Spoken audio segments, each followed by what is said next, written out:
A very good morning and welcome to the breakfast news on Rajya Sabha television. It is Monday morning and in the next half an hour you'll get the biggest news stories that have unfolded in the last 24 hours, and we'll also be telling you what to expect in the day ahead.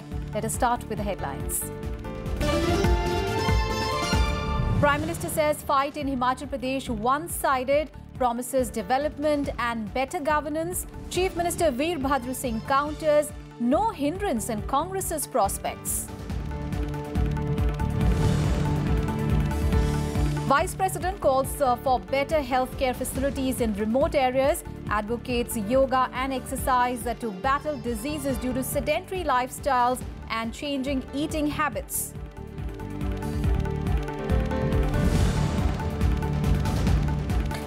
Centre's a special representative for Kashmir to begin 6-day visit to the state to hold talks with various stakeholders. Dineshwar Sharma says no magic wand, must be judged by actions. At least 26 people killed and 20 others injured in a shooting spree at a church in Texas in the United States. Lone gunman killed after a brief chase. Motive of the attack unclear. An Indian women's hockey team lifts Asia Cup hockey title, beating China, qualify for 2018 World Cup. President, Vice President, Prime Minister hail victory.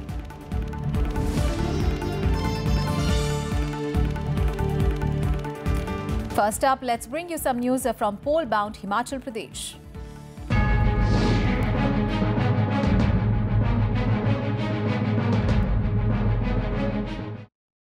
Now, Prime Minister Narendra Modi addressed 3 rallies in poll-bound Himachal Pradesh on Sunday. Now, addressing people in Kullu, Palampur and Una districts, the Prime Minister promised that the BJP will bring in ways to boost tourism in the state.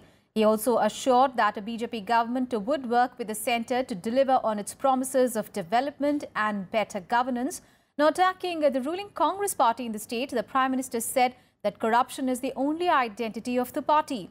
He also called the Himachal polls one-sided, saying that the Congress has run away from the battlefield. Congress का और भ्रष्टाचार, इन दोनों को कोई अलग कर सकता है क्या भाई? उनके सारे नेता जमानती नेता है, पार्टी जमानत पे है और सारे के सारे लोग भ्रष्टाचार के आरोपों में आज जमानत पर बाहर घूम रहे हैं। हमने बीड़ा उठाया है प्रधानमंत्री सौभाग्य योजना के द्वारा हिमाचल प्रदेश के सभी 14,000 परिवारों को मुफ्त में बिजली का कनेक्शन पहुंचाया जाएगा। And our correspondent Akhilesh Suman spoke exclusively to 6-time Chief Minister of the Hill State Himachal Pradesh, Veerbhadra Singh. Now, 83-year-old Singh announced that this will be his last election. He is contesting from Himachal Pradesh's Arki constituency this time instead of Shimla rural. Himachal Pradesh के मुख्यमंत्री वीरभद्र सिंह हमारे साथ हैं। वीरभद्र जी, चुनाव के पहले जो प्रधानमंत्री नरेंद्र मोदी के नेतृत्व में जो लाई गई नोटबंदी की प्रक्रिया थी, उस प्रक्रिया से यहाँ की जनता को कितना फायदा हुआ? वो बहुत त्रसित हुआ इससे और बहुत नुकसान हुआ लोगों को, क्योंकि हमारे हिमाचल प्रदेश में बैंकिंग सिस्टम इतना व्यापक नहीं था। अब तो हर दिन बढ़ता जा रहा है। लेकिन उनका कहना है कि यहाँ कभी लंबी लाइन नहीं लगी, यहाँ सबको सुविधा मिली बैंकों में जमा करने की। क्या वो तो जो कष्ट हुआ है उसको इस चीज से मापेंगे कि कहाँ लंबी लाइन लगी थी, कहाँ छोटी लाइन लगी थी। हमारे गांव के अंदर जो लोगों ने पूछताछ से लोग पैसा इकट्ठा रखते हैं अपने पास, है ना। अच्छा, जीएसटी जो लाया उन्होंने, जीएसटी से आपको कितना, हिमाचल प्रदेश को कितना फायदा हो रहा है? कोई फायदा नहीं है, उससे नुकसान हुआ है। वो ये कह रहे हैं कि 20 लाख की सीमा कई राज्यों ने रखी, आपने 10 लाख की सीमा पर ही खत्म कर दी। ये आप ही पे आरोप लगा रहे हैं जीएसटी के मामले में। ऐसी बात नहीं है, हमारे पास वही रूल्स है जो कि और राज्यों में भी व्यापक है। बहुत सारे विक्षुब्ध लोग कांग्रेस के खिलाफ खड़े हो गए हैं, तो क्या उससे आपको नुकसान हो रहा है? कौन हो रहा है? कांग्रेस का एक दुखी आदमी खड़े हुए होंगे, ऐसे तो भाजपा के भी हम उससे ज्यादा लोग जो है इंडिपेंडेंट खड़े हुए हैं। तो क्या हम यह माने कि यह चुनाव प्रधानमंत्री बना मुख्यमंत्री हो रहा है? ऐसा होना नहीं चाहिए था, मगर जिस तरह से वो मेरे ऊपर जो हवाई हमला कर रहे हैं प्रधानमंत्री ने, तो बीड़ा उठा रखा है वीरभद्र सिंह की हस्ती को मिटाने के लिए। हम भी देखेंगे। तो वीरभद्र सिंह का कहना है कि प्रधानमंत्री जिस तरीके से इस प्रचार में कूद पड़े हैं, उससे फायदा कांग्रेस को ही हो रहा है। राज्यसभा टेलीविजन के लिए कैमरा पर्सन डीके पांडे और सुधांशु के साथ शिमला से अखिलेश सुमन।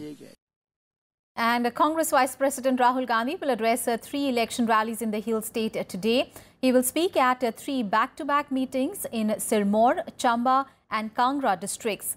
Now, Rahul Gandhi is expected to visit the poll-bound state a day before voting on 8th of November. Remember, polling for the 68-member assembly seats will take place in a single phase on 9th of November. And BJP chief Amit Shah will bolster BJP's campaign in the Hill State with the 2 rallies in Rampur and Anni assembly constituencies today. Shah will address a gathering in Rampur at around 11:30 am and at Anni at around 1 pm. Campaigning in Himachal Pradesh will end tomorrow at 5 pm. Congress and BJP have fielded candidates from all the 68 assembly constituencies, and about 150 independents are also in the fray for the 9th of November election.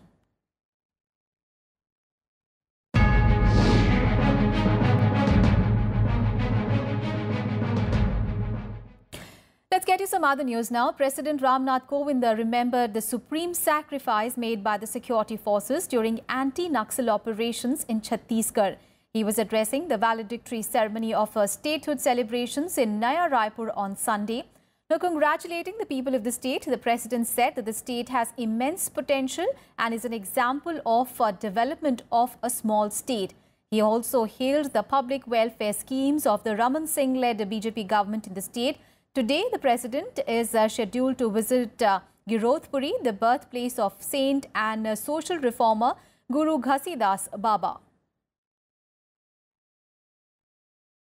यहाँ के हरे भरे जंगल, सुजल नदियां और खनिज संपदाएं विकास के अमूल्य स्रोत हैं। लेकिन इन सब से बढ़कर है छत्तीसगढ़ के सरल और स्नेही लोग। यहाँ के लोगों में अपनी पहचान को लेकर एक मधुर सा गर्व का भाव रहता है, जिसे यहाँ की बोली में कहते हैं कि छत्तीसगढ़िया सबले बढ़िया।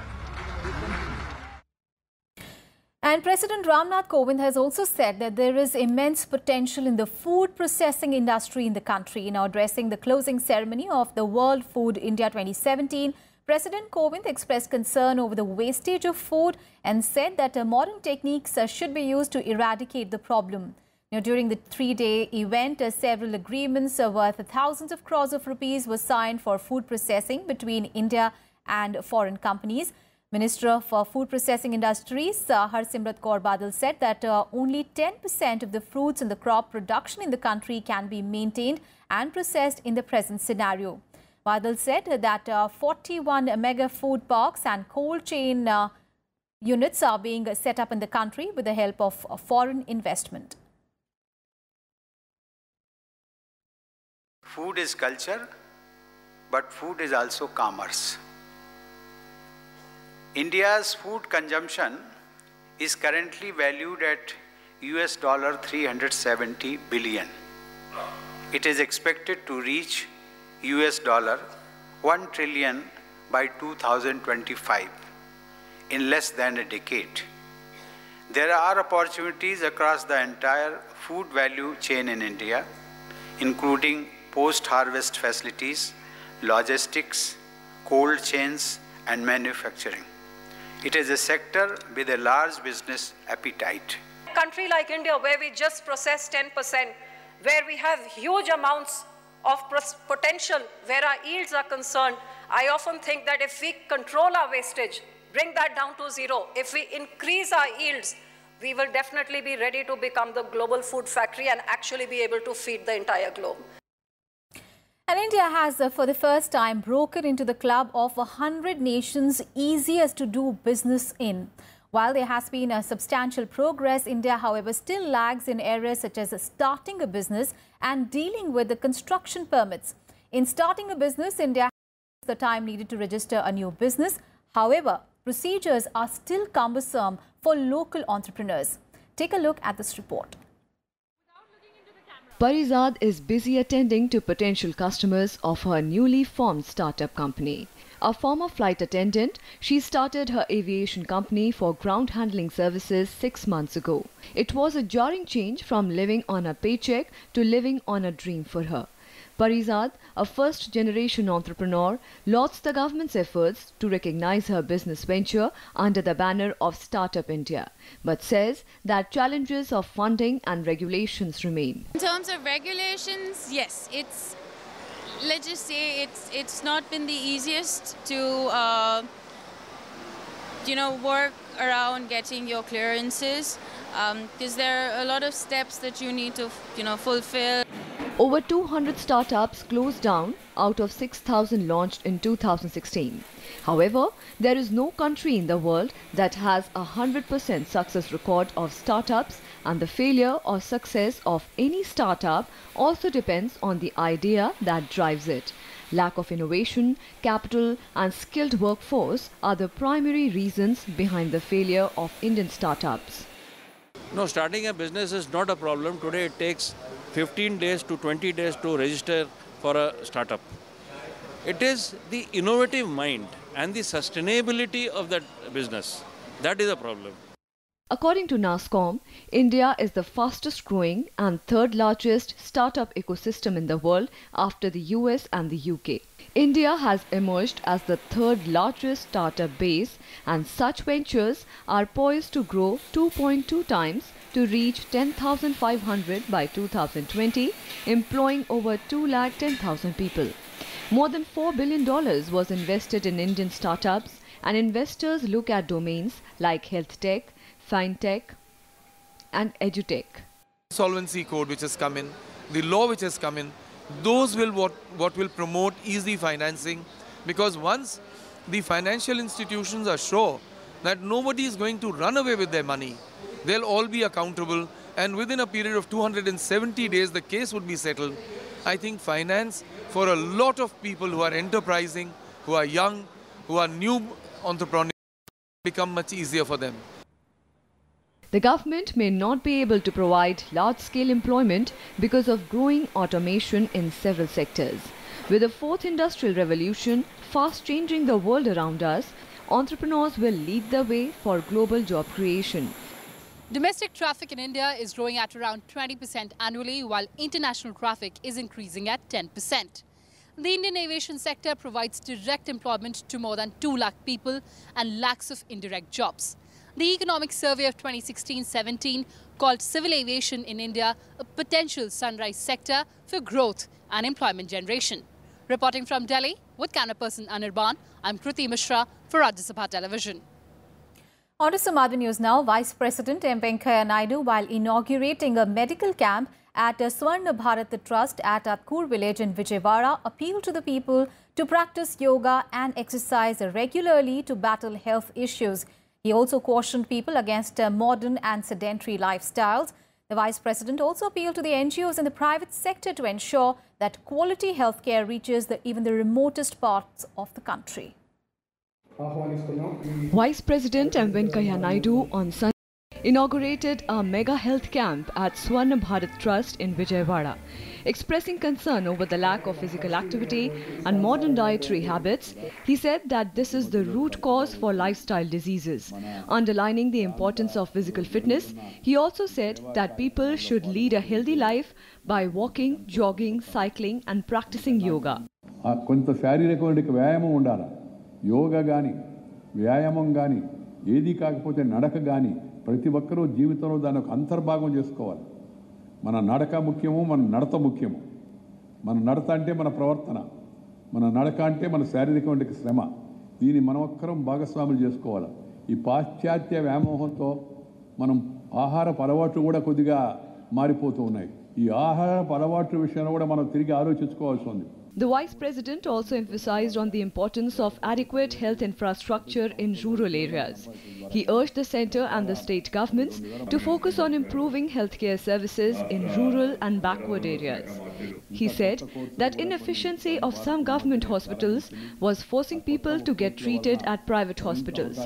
You need a multi-pronged approach by central government, by state government, by local administration, at the same time by private people, well-meaning people, industry, business, and also by voluntary organizations like Swarna Bharat. Vice President M. Venkaiah Naidu is on visit to Andhra Pradesh. Now Vikram Singh's report for Rajya Sabha TV. And King Philip and Queen Mathilde of Belgium arrived in the national capital on Sunday night. They are on a 7-day visit to India. Now, the focus of this visit is to boost cooperation between the two countries and ramping up trade and investment ties. Now, this is King Philip's first state visit to India after his ascension to the throne in 2013. India is Belgium's second largest export destination and the third largest trading partner outside the European Union. Now, according to the official schedule, the King will meet President Ramnath Kovind and hold talks with Prime Minister Narendra Modi on Tuesday. On Wednesday, he will attend an India-Belgium Business Forum meeting. The King is accompanied by a business delegation of nearly 90 people, comprising CEOs of Belgian companies as well. On Thursday, he will leave for Mumbai on a 2-day visit.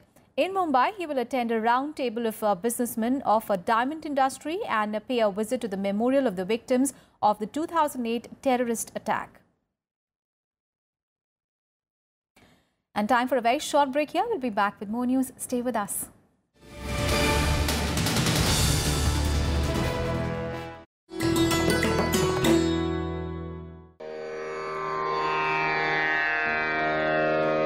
The sacred relics of Buddha were unearthed in Piprava in Uttar Pradesh.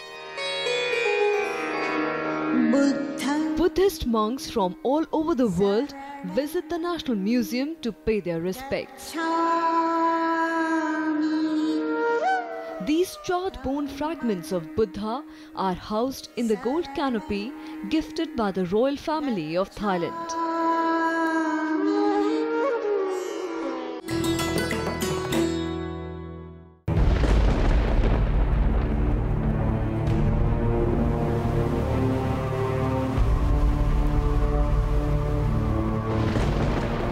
This is Kibutu in Arunachal Pradesh, East Point East on the map of India. Kibutu is dangerously close to the Chinese pressure point. We see first-hand and unsafe areas of sand dunes and see how BSF is guarding this difficult territory along the Indo-Pak borderline.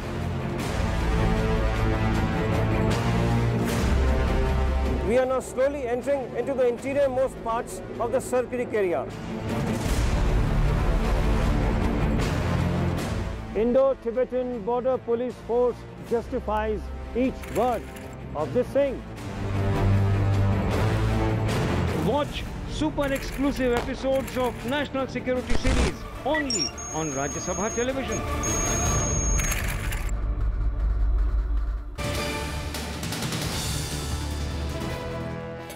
Welcome back after the break. News from Jammu and Kashmir now. Centre's Special Representative for Kashmir, Dineshwar Sharma, will begin his 6-day visit to the state today.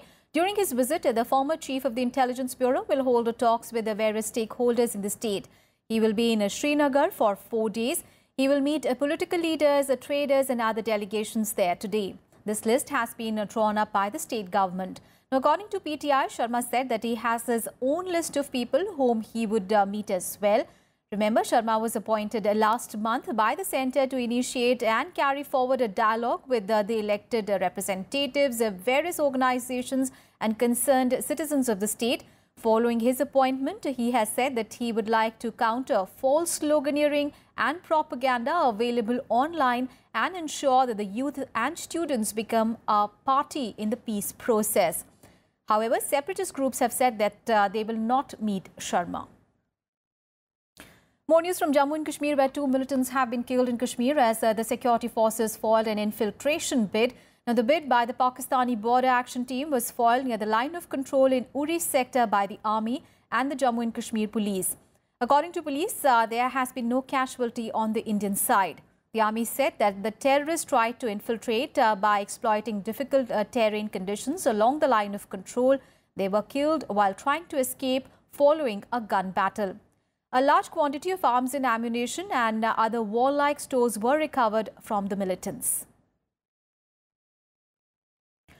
And Defence Minister Nirmala Sitharaman visited a forward army post in remote Anjar district of Arunachal Pradesh bordering China on Sunday.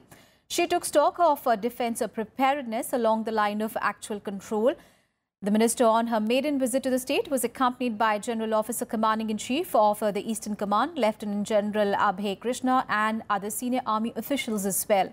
The Defence Minister also interacted with the troops at a forward army post in Kibitu in Anjar district and lauded their dedication to the service and their efforts in such a remote and inhospitable terrain. She also visited the key Air Force base in Chabua in Tinsukia district of neighbouring Assam, where she took stock of the operational preparedness and infrastructure development at the base. Let's get you some international news now. In the latest in the series of mass shootings that have plagued the United States, a gunman massacred at least 26 worshippers and wounded 20 others at a church in southeast Texas on Sunday. The lone suspect, dressed in tactical type gear and carrying an assault rifle, opened fire after entering the First Baptist Church in Sutherland Springs in Wilson County. The incident occurred at about 11:30 a.m. local time, when about 20 shots rang out during the church services. It was unclear how many worshippers were at that time. Now, after the shooting, the gunman was fired on by a local resident. He fled in his vehicle and was later found dead in a neighbouring county. It is not clear if the suspect killed himself or if he was hit by the gunfire by a resident. The gunman has been identified as one Devin P. Kelly, described as a white 26-year-old man. We are dealing with the largest mass shooting in our state's history. The tragedy, of course, is worsened by the fact that it occurred in a church, a place of worship, where these people were innocently gunned down. And US President Donald Trump has said that he was monitoring the situation while in Japan on a 12-day Asia trip. He decreed the shooting in Texas as an act of evil and called it horrific.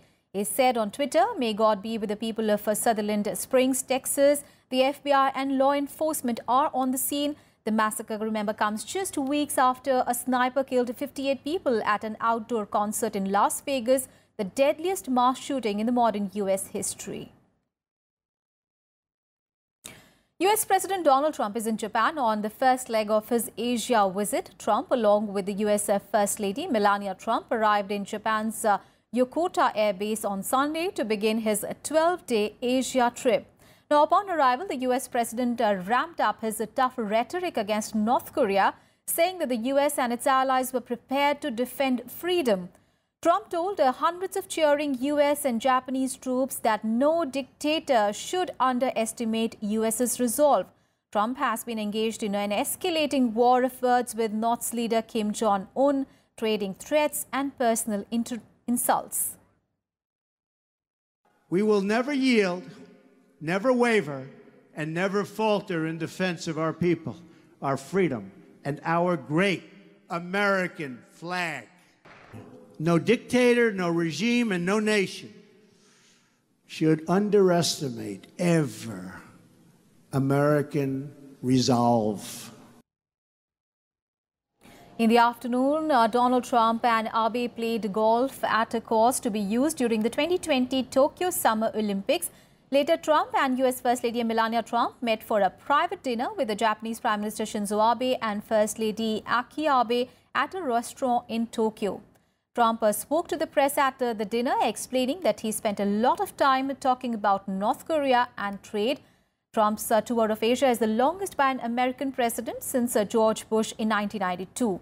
Besides Japan, he will also visit South Korea, China, Vietnam and the Philippines. News from Saudi Arabia now, where dozens of ministers, royals, officials and senior military officers have been dismissed or arrested as part of a new anti-corruption drive. 11 senior princes, 4 current ministers and tens of former ministers have been arrested. Now, among those detained is Prince Al-Walid bin Talal, one of the Middle East's richest people with investments in Twitter, Apple, Rupert Murdoch's News Corp and Citigroup. Also, Prince Matib bin Abdullah has been relieved of his post as the head of the National Guard. He was once considered a contender for the throne. While the kingdom has described the extraordinary purge as anti-corruption drive, some believe it is an attempt by 32-year-old Crown Prince Mohammed bin Salman to consolidate his power by eliminating potential rivals. In June, bin Salman had ousted his elder cousin as heir to the throne. The 81-year-old King Salman bin Abdulaziz is expected to abdicate soon, clearing the way for the Crown Prince's elevation.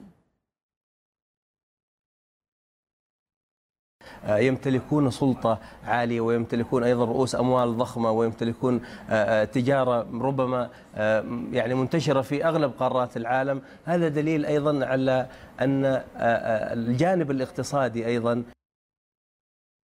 And on to sports now, Indian women's hockey team has qualified for the 2018 World Cup while winning the Asia Cup hockey title on Sunday in Japan. Now, India beat China 5-4. For India, Navjot Kaur took the lead, while for China, Tian Tianluo took the lead. Triumph of the Indian women's team follows the Asia Cup victory of the men's side last month. Now, President Ramnath Kovind, Vice President M. Venkaiah Naidu and Prime Minister Narendra Modi have all congratulated the team for the victory. In a tweet, President Ramnath Kovind said, "Congratulations to our women's hockey team for winning the Asia Cup. Now looking forward to glory in the 2018 World Cup." But Vice President M. Venkaiah Naidu also hailed the victory of Team India, defeating China after 13 years. Also, Prime Minister Narendra Modi said that India is delighted by the team's stellar performance. And in more sports news, India has bagged 1 silver and a bronze on the 6th day of the ongoing Commonwealth Shooting Championships in Brisbane, Australia. Now, ace Indian shooter Anish Banwala won a silver, while Neeraj Kumar bagged a bronze in the men's 25 meters rapid fire. Anish topped the qualification with a score of 577, while Neeraj was second with 575. The two medals have taken India's tally from rifle and pistol events to 16, including 4 golds. Now, India has also won 1 gold and silver in shotgun events. An ace Indian boxer L. Sarita Devi, Sonia Lather and Lovlia Borgohan have qualified for the semi-finals in the Asia Women's Boxing Championships in Vietnam. Former world champion Sarita Devi defeated Maftunahon Melivia of Uzbekistan in the 64-kilogram category, while Sonia beat Kazakhstan's Ishanova in the 57-kilogram category.